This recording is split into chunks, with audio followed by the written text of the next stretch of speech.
Have you ever wondered what happens after someone steps away from the life they've built? After decades of dedicating themselves to something meaningful, what remains? Today, we want to share a story about legacy.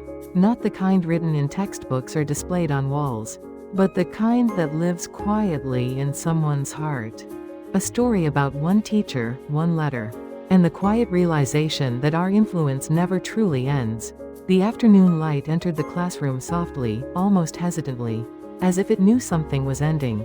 Dust particles floated through the golden rays like tiny, weightless souls suspended in time. The desks were empty, rows upon rows of wooden desks, waiting patiently for voices that would never fill them again. And there, standing in the middle of this quiet room, was Mr. Co. For over 30 years, he had stood in this exact spot.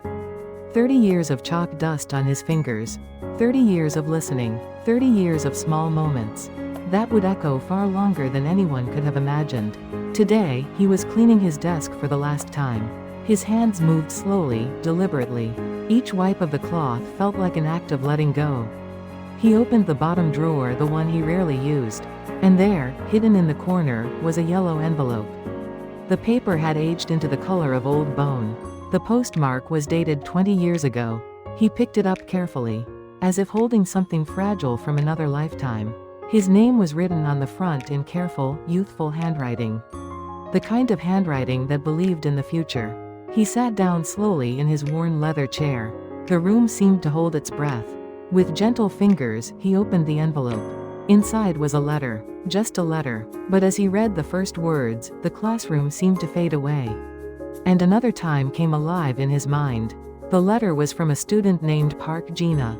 And as he read, the memory came back. A quiet girl who sat by the window. She rarely raised her hand. The other teachers had marked her as slow, as someone who would struggle through school. But Mr. Co. had seen something different. He had seen someone trying, someone searching, someone who simply needed to believe they were capable.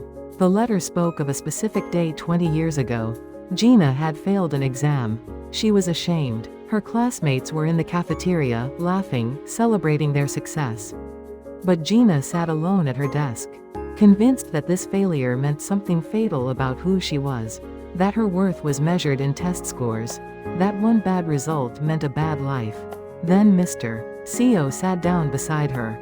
He didn't tell her she was intelligent. He didn't make false promises. He simply said something that seemed small, but changed everything. He said, one bad test is not a bad life. One moment does not define your entire journey. In the letter, Gina wrote about how that single sentence became a door she could open whenever darkness came. Throughout high school, she faced obstacles. Her grades were still uneven. Her confidence still fragile. But when she wanted to quit, when she thought she wasn't good enough, she remembered those words, one bad test is not a bad life. In university, there were harder moments, loneliness, self-doubt, failure again. But the voice of that teacher echoed in her mind. And she continued forward step by step, day by day. She stopped measuring herself by her worst moments, and started believing in her capacity to grow. And then something remarkable happened. Gina became a teacher herself. The letter described her first day. She stood in front of 32 new students, feeling nervous, feeling the weight of responsibility. During lunch, she noticed a quiet girl sitting alone by the window. And in that moment, Gina understood something profound. This was not coincidence. This was continuation. This was legacy. She sat down beside that girl, just as Mr. Co. had once sat beside her. And she said the exact same words. One bad test is not a bad life. One moment does not define who you are. You have the capacity to be so much more. Gina watched as the girl's eyes filled with tears. She watched as doubt transformed into possibility. And she realized that she had become a channel for something that started 2 decades earlier. That in that moment, Mr. Co. was still teaching. Through her hands, through her voice, through her compassionate presence. The letter continued, Mr. Co., you may not remember that day. It might have meant nothing to you. Just another moment in your 30 years of teaching. But for me, it meant everything. Because you saw me. You didn't see a slow student or a failure. You saw a person worth believing in. And that belief changed the trajectory of my entire life. Today, I'm passing that gift forward. I'm teaching, I'm helping others believe in themselves. And I want you to know you never really stopped teaching. You're still here, through me, through the students I reach. You're still here, and you always will be. Back in the classroom, Mr. CO sat very still. The letter trembled slightly in his weathered hands. He wasn't crying, but something profound was happening behind his eyes.